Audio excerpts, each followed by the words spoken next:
Beliau besar dalam lingkungan keluarga Abu Thalib yang juga berbisnis dalam hal perdagangan. Maka tidak heran jika Muhammad ingin menekuni bidang ini. Lagi pula peluang untuk berdagang lebih besar dibandingkan pekerjaan bercocok tanam jika melihat kondisi tanah Mekah yang cukup kering dan keras. Pada musim semi tahun 595 Masehi, para pedagang Mekah berencana untuk membawa barang dagangan ke Syria. Para saudagar kaya mulai mencari orang untuk menjadi agen atau pemimpin kafilah dagangnya. Di antara mereka terdapat seorang saudagar, wanita kaya bernama Khadijah. Abu Thalib mendengar bahwa Khadijah sedang mencari seorang agen. Tiba-tiba muncul bayangan Muhammad di benaknya. Kemudian Abu Thalib menawarkan jasa keponakannya itu kepada Khadijah. Wahai Khadijah, aku memiliki seorang anak muda berusia 25 tahun. Aku tawarkan ia bekerja kepadamu menjadi agen. Aku berani menjanjikan bahwa ia mampu melaksanakan tugas itu, meskipun sebenarnya belum cukup berpengalaman. Siapa pemuda yang engkau maksud, wahai paman? Namanya Muhammad. Khadijah pernah mendengar sekilas tentang Muhammad. Hal yang diketahuinya sama seperti para penduduk Mekah lain, yakni Muhammad terkenal dengan julukan Al-Amin atau orang yang dapat dipercaya. Hal yang perlu paman ketahui, aku sangat menjunjung tinggi nilai kejujuran. Maka aku putuskan untuk menerima Muhammad sebagai salah satu agen dagangku. Aku juga akan memberikannya upah 2 kali lipat lebih dari yang lain apabila pekerjaannya bagus. Terima kasih wahai Khadijah.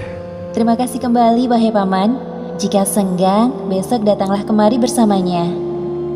Abu Thalib pulang ke rumah dengan perasaan gembira. Beliau tidak menyangka respon Khadijah kepadanya sangat ramah. Tak heran jika ia sukses dalam dunia perdagangan. Keesokan harinya, Abu Thalib mendatangi rumah Khadijah lagi bersama Muhammad. Itulah pertama kali Muhammad mengenal sosok Khadijah secara langsung. Kemudian Khadijah menerangkan tentang seluk-beluk perdagangan yang selama ini telah dijalankannya selama bertahun-tahun. Muhammad dengan cermat mendengarkan dan memahami semua penjelasan Khadijah. Tidak ada satupun penjelasan Khadijah yang tidak dimengerti olehnya. Akhirnya saat yang dinantikan tiba. Muhammad berangkat bersama kafilah dagang milik Khadijah. Seorang pembantu laki-laki kepercayaan Khadijah bernama Maisarah turut serta. Ini surat-surat perdagangan yang engkau butuhkan, wahai Muhammad. Selamat jalan. Saat itu musim panas. Udara pada siang hari terasa lebih panas dari biasanya. Maka kafilah dagang Muhammad memilih berjalan di waktu senja dan beristirahat di siang harinya. Mereka berangkat menuju jalur yang ditempuh Muhammad 13 tahun lalu bersama pamannya Abu Thalib.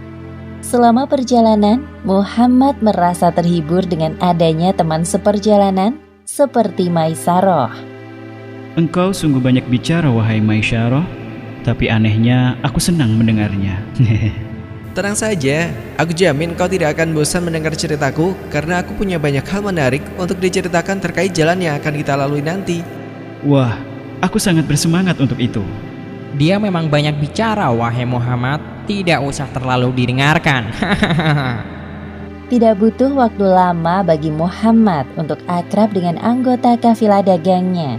Mereka sangat ramah dan bekerja secara profesional. Perjalanan yang melelahkan selama 1 bulan terbayar ketika mereka sampai di Syria. Setelah bersiap-siap, rombongan kafilah menuju ke tempat bertemunya para penjual dan pembeli. Maisarah tidak menyangka bahwa Muhammad sangat menguasai pekerjaannya. Ia cekatan, cerdas, jujur dan ramah kepada setiap pembeli. Semua orang yang bertemu dengan Muhammad selalu terkesan dengan penampilan dan sikapnya yang sopan. Sepertinya ini bukan pertama kalinya bagimu ya. Engkau sungguh keren wahai Muhammad. Barang dagangan yang kita bawa dari Mekah terjual semua. Pasti keuntungan kita sangat banyak. Syukurlah, bukankah itu yang kita semua harapkan? Ya, dengan semua keuntungan ini kita dapat membeli barang-barang baru untuk dijual kembali. Khadijah benar-benar tidak salah memilih agen. Pada malam hari, saat semua orang tertidur, Muhammad kembali merenung dan menyendiri. Beliau berpikir tentang perpecahan yang terjadi pada kelompok Nasrani di Syria. Padahal sebelumnya mereka berjalan dalam satu kelompok. Sekarang malah memilih jalan sendiri-sendiri. Lantas, manakah yang paling benar? Diam-diam Maisarah memperhatikan Muhammad yang masih terjaga dalam tidurnya. Dalam hatinya timbul rasa kagum kepada Muhammad.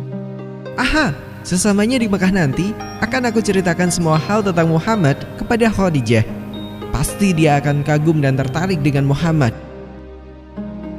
Demikianlah akhir kisah pekerjaan dan masa remaja Muhammad.